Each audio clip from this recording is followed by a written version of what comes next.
3,000 years. That is how long ancient Egypt lasted. Today, we're diving straight into the hard data on exactly how they built that incredible empire.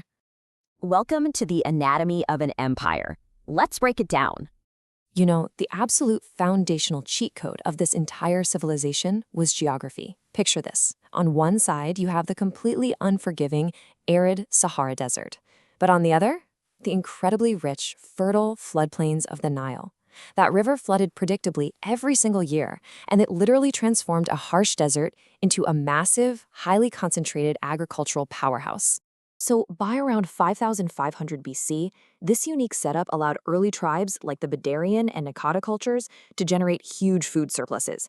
We're talking massive waterfowl populations, domesticated animals, and crop yields that were just unprecedented for the time.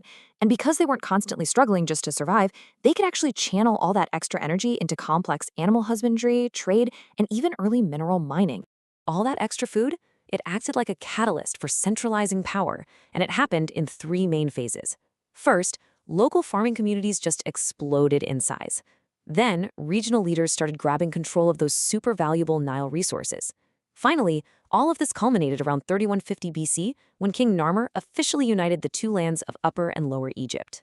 And that unification set the stage for a dynastic run that is just mind-blowing. It unfolded across three massive eras of stability and wealth: the Old Kingdom, the Middle Kingdom, and the New Kingdom. These golden ages lasted for thousands of years, though. They were definitely punctuated by chaotic periods of collapse that historians call intermediate periods. Let's zoom in on the Old Kingdom for a second. All that increased agricultural productivity didn't just mean fuller bellies. It paid for a highly structured central government. They developed a super-educated class of scribes and an administration that could mobilize tens of thousands of workers. Actually, this is the era that drafted everyday peasants during the farming off-season to build those massive, gravity-defying structures like the Giza pyramids. But hey, no empire is invincible, right? Around 2200 BC, a sudden climate shift brought severe droughts. Combine that with some decentralized political power, and you get a 140-year collapse known as the First Intermediate Period. It was brutal: intense famines, civil wars, the whole shebang. But they bounced back. The Middle Kingdom reunited the region and sparked this incredible sweeping economic and artistic renaissance. Now, fast forward to the New Kingdom, and this is where Egypt hits its absolute peak in military and diplomatic power. The year 1258 BC is incredibly significant here. Under Ramesses the Great, Egypt wasn't just fighting massive wars, they were actually pioneering international diplomacy. After a really brutal stalemate at the Battle of Kadesh, Ramesses ratified what is considered the world's very first recorded peace treaty with the Hittite Empire.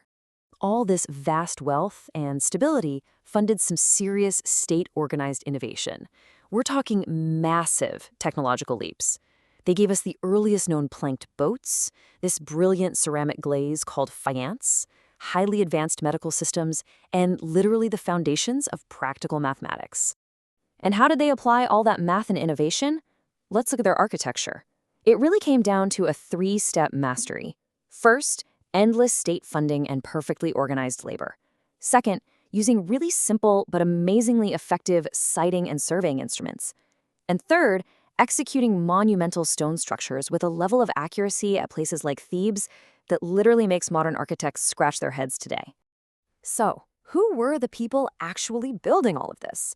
Demographically, the archaeological and genetic data shows a really fascinating physical gradation across the region.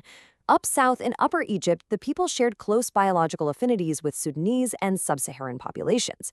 Meanwhile, up north in Lower Egypt, the population showed closer genetic links with Levantine and Mediterranean groups. Modern scholarship actually confirms that ancient Egypt was a truly indigenous African civilization, but it was highly diverse. The population constantly fluctuated and diversified precisely because it was sitting right at the crossroads of Africa and Eurasia. It was essentially an ancient melting pot of culture and biology. But, like all great things, it had to end. Eventually, internal corruption and the rise of massive foreign empires triggered a slow, centuries-long decline. They faced wave after wave of invasions from Libyans, the Sea Peoples, Assyrians, Persians, the Greek Ptolemaic kingdom, until finally total annexation by the Roman Empire in 30 BC. Yet here is the wild part. Even in defeat, their cultural legacy immediately conquered their captors. Down south, they heavily influenced the architecture and religions of the Kingdom of Kush, and even provided the basis for the Meroitic script. Up north, the Romans obsessed over Egyptian building styles, and the cult of Isis ended up spreading like wildfire throughout the entire Roman Empire. Ancient Egypt's ruins and innovations have completely captured our imagination for millennia, long after their actual political power faded away. Which leaves us with a pretty fascinating question to close out this explainer. Looking at our world today, which modern civilization could possibly build a legacy that endures and inspires for another 3,000 years?